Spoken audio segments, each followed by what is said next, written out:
L'ombre de Donald Trump plane à nouveau sur le Canada. Et cette fois, ce n'est pas juste pour ses tweets ou ses déclarations polémiques. Après sa réélection, l'ex-président des États-Unis a lancé une idée pour le moins surprenante. Celle de transformer le Canada en 51e État des États-Unis.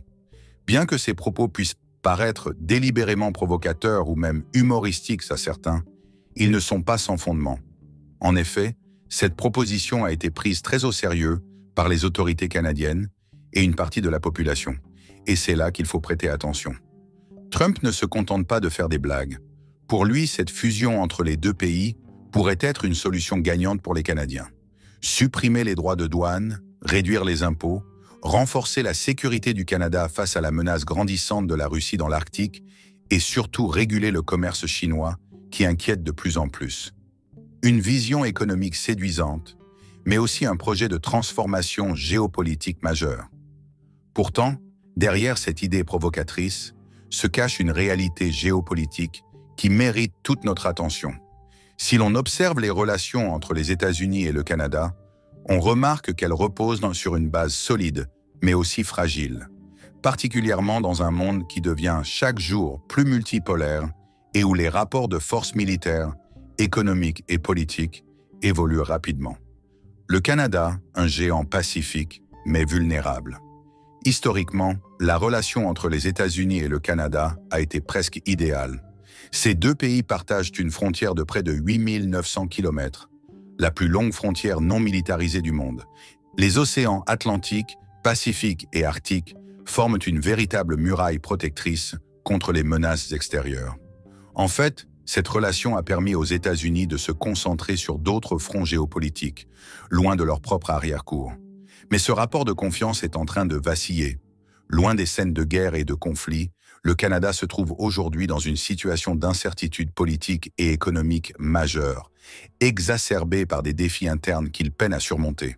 Entre une crise politique déstabilisée par le départ soudain de Justin Trudeau, une pénurie de main-d'œuvre persistante et une crise migratoire qui ne cesse de croître, le pays se retrouve pris dans un tourbillon difficile à maîtriser, une crise interne aux multiples facettes.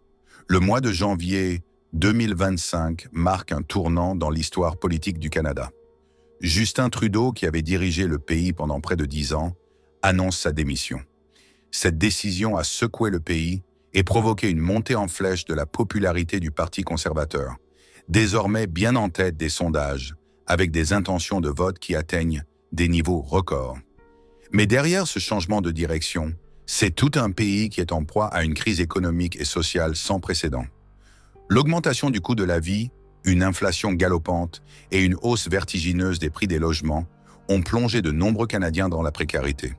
Le marché du travail, déjà tendu, n'arrive pas à combler les lacunes laissées par la réduction de la main-d'œuvre. En 2025, le Canada prévoit d'accueillir 500 000 immigrants par an pour combler cette pénurie de travailleurs. Mais cette solution semble avoir des effets pervers.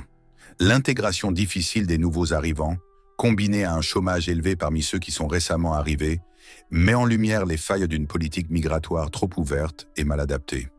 Le rôle ambigu de l'immigration dans la crise actuelle. Le Canada a toujours eu une politique migratoire généreuse. Et c'est grâce à l'immigration que la population du pays a connu une croissance démographique remarquable ces dernières années. En 2023, 80% de la croissance de la population active a été attribuée à l'immigration. Cependant, la situation actuelle soulève des questions cruciales. Ces immigrants arrivent-ils dans des conditions qui favorisent leur réussite? Les investissements dans les secteurs où la demande est forte, tels que la santé, l'agriculture ou la construction, sont-ils suffisants pour soutenir cette croissance? La réponse semble être non. Les pénuries de main-d'œuvre dans ces secteurs clés ne peuvent plus être ignorées. Parallèlement, les défis liés à l'intégration des immigrants dans un marché du travail saturé compliquent encore plus la situation. Le Canada est-il vraiment préparé à gérer une population de plus en plus diverse et en constante expansion? Une relation avec les États-Unis qui pourrait devenir plus intime? Face à ces tensions internes, l'idée de Donald Trump semble prendre un tour plus sérieux.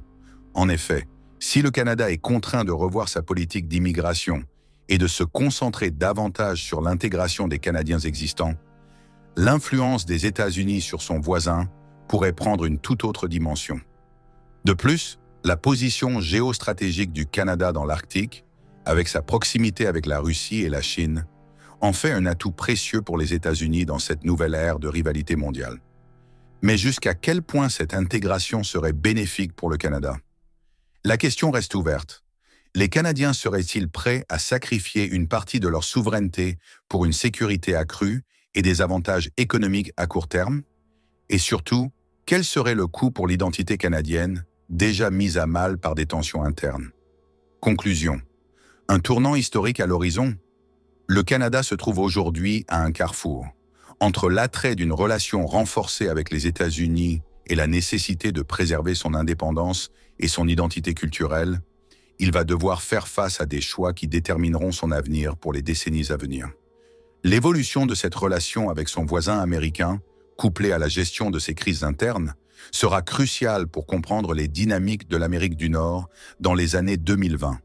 Les prochaines élections fédérales, la gestion des crises économiques et sociales, ainsi que la manière dont le Canada naviguera dans un monde de plus en plus polarisé, détermineront non seulement l'avenir politique du pays, mais aussi son rôle sur la scène internationale.